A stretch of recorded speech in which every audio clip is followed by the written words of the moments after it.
Leading the news, a killer is on the loose after a husband and wife were found murdered in their Melbourne home. Police say Cheryl and Robert Adamson died of brutal injuries inflicted by an unknown weapon.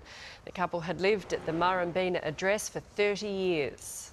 I can't imagine it's a domestic because there's no trouble internally as far as I'm aware. I couldn't imagine who could possibly have done it. Police say they don't yet have a suspect or a motive for the murders. Australian journalist Peter Greste will face court in Egypt today for the first time since his arrest 7 weeks ago. Greste and several of his Al Jazeera colleagues were detained in December, charged with conspiring to tarnish Egypt's international reputation. Egyptian authorities arrested them over interviews they conducted with the outlawed Muslim Brotherhood. Their families and their employer say the charges are absurd. If found guilty, Greste could be jailed for 7 years. Telstra has announced it's axing 800 jobs from its directories business, Census.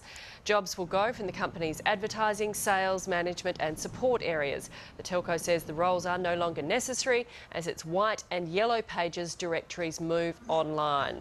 More than 500 of the jobs being cut will be outsourced to the Philippines. European and US leaders are considering urgent sanctions against Ukraine after at least 28 people were killed in violent clashes. Demonstrators are standing their ground as tanks roll into Kiev's Independence Square. The Defence Minister has threatened to bring in paratroopers to disperse the crowd. And Russian protest group Pussy Riot has been attacked by the Cossack militia in Sochi.